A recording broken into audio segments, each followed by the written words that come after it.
একটি এমন চাকরি যার বার্ষিক বেতন $1.2 মিলিয়ন, অর্থাৎ বছরে প্রায় 10 কোটি টাকা, এবং তাও শুধুমাত্র একটি লাইট হাউস পাহারা দেওয়ার জন্য। ফ্রান্সের পশ্চিম তীরে অবস্থিত জুমান লাইট হাউস। অবিশ্বাস্য শোনালেও এটাই সত্যি। এই চাকরিতে আপনার কোনো বস থাকবে না, কেউ আপনার ওপর নজরদারি বা আপনাকে নিয়ন্ত্রণ করবে না। আপনি যখন ইচ্ছা কাজ করতে পারেন, যখন ইচ্ছা ঘুমাতে পারেন, আরাম করতে পারেন বা যে কোনো কিছু উপভোগ করতে পারেন। শুধু একটা জিনিসই মাথায় রাখতে হবে যে লাইট হাউসের ওপরের আলোটি যেন কখনোই নিভে না যায়। আর এইটুকু কাজের জন্যই আপনি বছরে পাবেন 10 কোটি টাকা, অর্থাৎ মাসে প্রায় 87 লক্ষেরও বেশি টাকা। এখন আপনার মনে হতেই পারে যে এটাই পৃথিবীর সবচেয়ে সুখের চাকরি, কিন্তু আপনাকে জানিয়ে রাখি যে গত কয়েক দশক ধরেই কেউই এই জুমান লাইট হাউসে চাকরি করার সাহস দেখায়নি। কিন্তু কেন?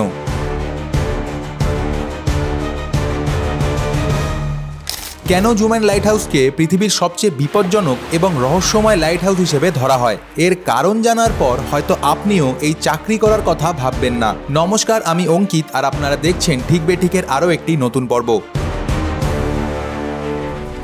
জুমান লাইট হাউস, যার আসল নাম লা জুমেন্ট লাইট হাউস। এই লাইট হাউস পাহারা দেওয়া পৃথিবীর সবচেয়ে বিপজ্জনক চাকরি, কারণ এটি সমুদ্রের ঠিক মাঝখানে অবস্থিত। আর যদি আপনি এই চাকরির জন্য নিজের সিভি পাঠানোর কথা ভাবেন, তাহলে তার আগে কিছু বিষয় জেনে নিন। প্রথমত, আপনি এখানে পুরোপুরি একা থাকবেন। আপনার সাথে কথা বলার মতো কেউই থাকবে না। এখানেই শেষ নয়, সবচেয়ে বড় সমস্যা হলো যে এই অঞ্চলে নিয়মিত ভয়ানক সমুদ্র ঝড় ওঠে, এবং এই ঝড়ের ঢেউ অনেক মিটার উঁচু হয়, এতটাই উঁচু যে তা লাইট হাউসের উপর পর্যন্ত পৌঁছে যায়। ফলে এখানে সবসময়তেই জীবনহানির ঝুঁকি থাকে। এই ছবিটি একটি রেস্কিউ অপারেশনের সময় তোলা হয়েছিল। এখানে স্পষ্ট দেখা যাচ্ছে যে লাইট হাউসের গার্ড কিভাবে মারাত্মক ঝড়ের মধ্যে আটকে পড়েছে। যদি ঢেউগুলো আরো একটু উঁচু হতো তাহলে হয়তো তার প্রাণটাই চলে যেত। তবুও যদি আপনি এইসব জানার পরেও এই চাকরি করার সাহস রেখে থাকেন, তাহলে অবশ্যই ভিডিওটিকে লাইক এবং চ্যানেলটিকে সাবস্ক্রাইব করে ফেলুন। তবে এই অদ্ভুত ব্যাপারটা দেখে আপনার মনে নিশ্চয়ই প্রশ্ন জেগেছে যে এত সমস্যা থাকা সত্ত্বেও এই লাইট হাউসটা বানানোর উদ্দেশ্যটা কি? আর এটা কি বাধ্যতামূলক যে লাইট হাউসের আলো সব সময়তেই জ্বালিয়ে রাখতে হবে? এই প্রশ্নের উত্তর জানতে হলে আমাদের ফিরে যেতে হবে অতীতে, যখন না ছিল রাস্তাঘাট, না কোনো যানবাহন। তখন যাতায়াতের একমাত্র উপায় ছিল জলপথ। সেই সময় যখন কম্পাস বা ন্যাভিগেশন সিস্টেম ছিল না, তখন সমুদ্রযাত্রা যথেষ্ট ঝুঁকিপূর্ণ ছিল। অন্ধকার রাত বা খারাপ আবহাওয়ায় নাবিকদের পক্ষে তীরের অবস্থান বোঝা খুবই কঠিন হতো। ইতিহাসে এমন হাজারো গল্প রয়েছে যেখানে বড় বড় জাহাজ অন্ধকার বা খারাপ আবহাওয়ার কারণে দুর্ঘটনার শিকার হয়ে সমুদ্রে ডুবে গিয়েছিল এবং হাজারো মানুষ মারা গিয়েছিল। এই সমস্যার সমাধান বার করেছিলেন প্রাচীন গ্রিক ও মিশরের শাসকরা। সেই সময় মানুষ নদীর তীরে বা উঁচু পাহাড়ে আগুন জ্বালাতো, যাতে সমুদ্রপথে যাওয়া জাহাজগুলো তীরের অবস্থান বুঝতে পারে। কিন্তু যেখানে উঁচু কোনো পাহাড় নেই, সেখানে তখনও দুর্ঘটনা ঘটতো।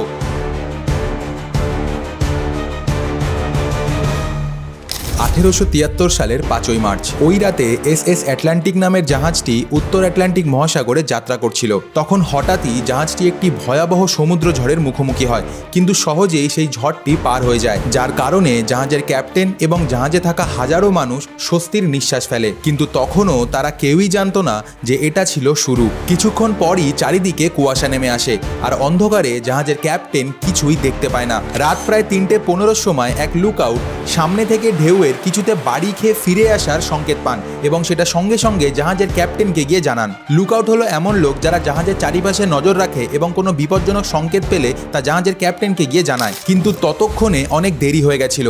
SS অ্যাটলান্টিক জাহাজটি একটি পাথরের সঙ্গে ধাক্কা খায়, যার ফলে জাহাজে একটি বড় ছিদ্র হয়ে যায়, যেখান থেকে জল জাহাজের ভিতরে ঢুকতে শুরু করে। এর ফলে কয়েক মুহূর্তের মধ্যেই জাহাজটা পুরোপুরি জলে ডুবে যায় এবং জাহাজে থাকা হাজারো মানুষের মধ্যে 580 জনের মৃত্যু হয়। তখন আটলান্টিক মহাসাগরের মতো এমনই একটি বিপজ্জনক জায়গা ছিল উত্তর ফ্রান্সের ব্রিটিশ কোস্টলাইন, যেখানে ছোট বড় অনেক পাথর ছিল যেগুলি অনেক জাহাজকেই ডুবিয়ে দিয়েছে। আর সেখানে হঠাৎ সমুদ্রে ঝড় আসা খুবই স্বাভাবিক ব্যাপার ছিল।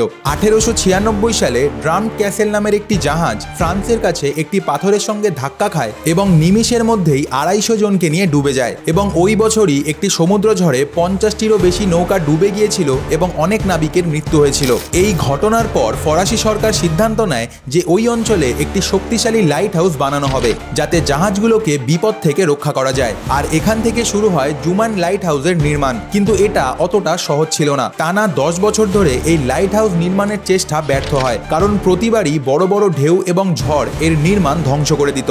এরকম ভাবেই 1904 সালের এক প্রচন্ড ঝড়ে এই লাইট হাউসের পুরো অসম্পূর্ণ কাঠামো ঢেউয়ের সঙ্গে ভেসে চলে যায়। তখন সবারই মনে হয়েছিল যে এই প্রজেক্ট হয়তো কখনোই শেষ হবে না। কিন্তু অবশেষে 1911 সালে জুমান লাইট হাউসের নির্মাণ কাজ শেষ হয়। প্রথম যেই গার্ড এখানে চাকরি শুরু করেছিল সে 5 মাসের মধ্যেই চাকরি ছেড়ে দিল এবং বলল, আমি এখানে 5 মাস বেঁচে ছিলাম, এটা কোনো চমৎকারের থেকে কম নয়। এখন সে কেন এরকম কথা বলল এর পেছনে অনেক কারণ আছে। জুমান লাইট হাউসকে পৃথিবীর সবচেয়ে একাকী জায়গাগুলির মধ্যে একটি মনে করা হয়, যা ফ্রান্সের সমুদ্রতট থেকে 300 মিটার দূরে অবস্থিত, যার চারিদিক গভীর জলে ঘেরা। এই লাইট হাউসের উচ্চতা 48 মিটার। কিন্তু যখন সমুদ্রের ভয়াবহ ঢেউ ওঠে তখন এই লাইট হাউসটি পুরোপুরি জলে ঢেকে যায়। আর তখন যদি এই লাইট হাউসের গার্ড বাইরে দাঁড়িয়ে থাকে তাহলে ঢেউ তাকে খুব সহজেই তুলে নিয়ে জলে ফেলে দিতে পারে। এমন পরিস্থিতিতে এখানে কাজ করা গার্ডকে সঙ্গে সঙ্গেই রেস্কিউ করতে হয় এবং এই ঝড় বছরে 365 দিনে যে কোনো সময় আসতে পারে। তাই এখানে জীবন সবসময়তেই ঝুঁকির মধ্যে থাকে। আর এখানকার বাতাস এতটাই ঝড়ো যে গার্ড তার ঘরের জানলা পর্যন্ত খুলে রাখতে পারে না। কিন্তু এর থেকেও ভয়ানক ব্যাপার হলো জুমান লাইট হাউসের গার্ড সবসময় তার আশেপাশে কিছু অদ্ভুত ঘটনা অনুভব করে। বলা হয় 1970 সালে এখানে কাজ করা একজন গার্ড দাবি করেছিলেন যে রাতে কেউ তার দরজার কড়া নাড়ছিল, অথচ বাইরে কেউই ছিল না। এর কিছুদিন পর সেই গার্ড এক ঝড়ের রাতে অদ্ভুতভাবে অদৃশ্য হয়ে যায় এবং তার লাশ আর কখনোই পাওয়া যায়নি। এখানেই শেষ নয়। ইতিহাসে কাজ করা এখানকার গার্ডরা তাদের কাজ অনেকবার কখনো কয়েক মাসে আবার কখনো কয়েক দিনেই ছেড়ে পালিয়েছেন, কারণ তারা শুনতে পেত কারোর হাঁটার আওয়াজ, ফিসফিসানি বা জানলায় কড়া নাড়ার আওয়াজ, কিন্তু দেখার সময় সেখানে কেউই থাকতো না। এছাড়াও কিছু নাবিক দাবি করেন যে তারা জুমান লাইট হাউসের কাছের সমুদ্রে সাদা পোশাক পরা এক মহিলাকে হাঁটতে দেখেছেন, কিন্তু যতক্ষণে আলোর তরঙ্গ তার কাছে যায় সে অদৃশ্য হয়ে যায়। সত্যিই কি জুমান লাইট হাউস অভিশপ্ত?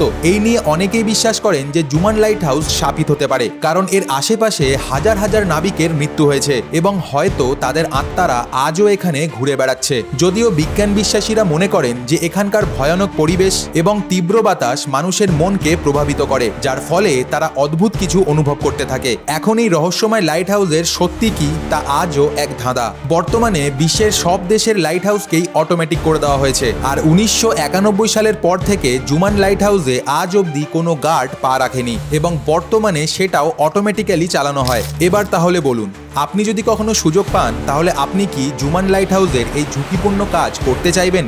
তা কমেন্টে অবশ্যই লিখে জানান। ভিডিওটি ভালো লেগে থাকলে অবশ্যই লাইক করুন এবং নিজের বন্ধুদের সাথে শেয়ার করে দিন। আর এই ধরনের আরও রহস্যময় বাস্তব ঘটনা জানতে হলে আমাদের চ্যানেলটিকে সাবস্ক্রাইব করে পাশে থাকা বেল আইকনটি অবশ্যই প্রেস করে দিন।